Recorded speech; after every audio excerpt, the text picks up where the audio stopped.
February 26, 1991. It's been 2 days since the U.S.-led international coalition invades southern Iraq in an attempt to outflank Iraqi forces and drive them out of nearby Kuwait. In response, just west of the map reference 73 Easting, the U.S. 2nd Armored Cavalry, the spearhead of the coalition advance, makes contact with the Republican Guard. And it was I then pull up on this village. I give this troop fire command.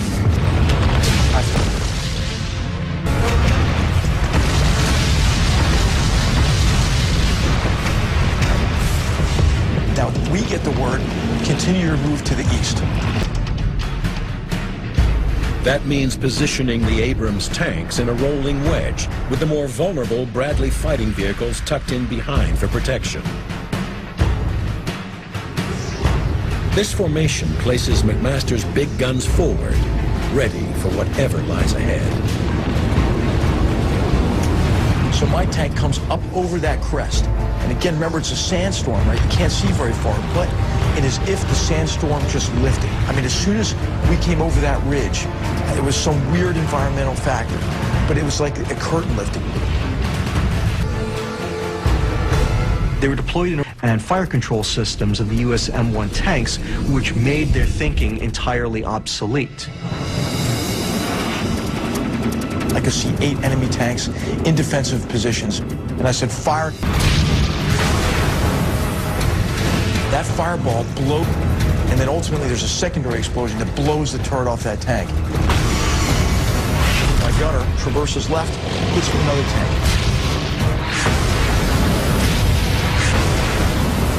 Our tank hits the first leading edge of the minefield. I looked tank, and I couldn't tell if these were mines or artillery fire again.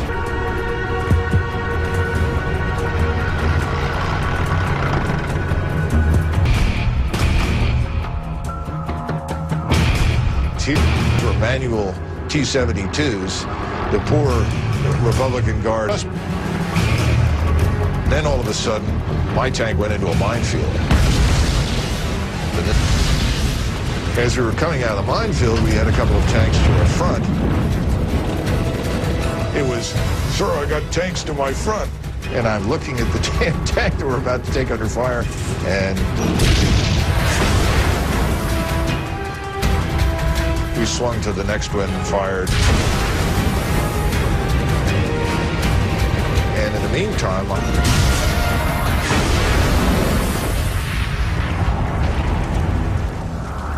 Initially, there was a great deal of disorientation on the Iraqi side because they just assumed that this couldn't be. But even after they figured it out, they still had difficulty getting into the using speed to simply try to disorient the Iraqis, moving at them as fast as they were.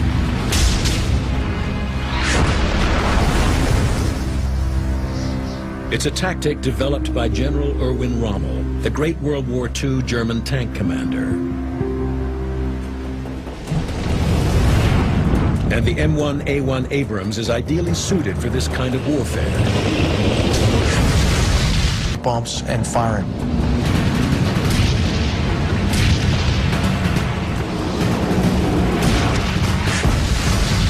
Machine hurtling at you.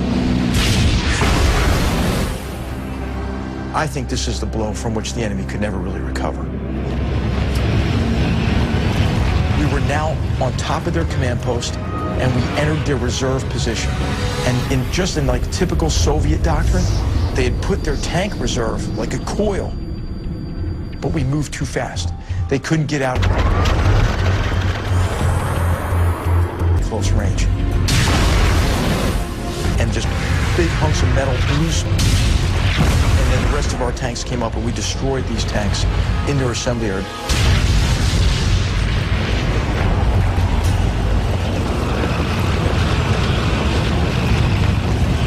Was that we gained surprise over them. Despite the Iraqis' best efforts, Eagle Troop overwhelms the position, killing hundreds of Iraqis and destroying more than 50 tanks and armored vehicles. It's the opening round in a furious tank battle that will soon be fought across a much larger front. 8 kilometers to the north, the 2nd Armored Cavalry's Ghost Troop slowly makes its way through the blinding sandstorm. In the reduced visibility, they have lost touch with Eagle Troop. Ghost Troop's commander sends 2 lightly armored Bradley reconnaissance vehicles to re-establish contact. But what could they be? I mean, and I see all these people emerging out of nowhere, out of the ground. And then you see like the 2 tanks backing up out of a hole.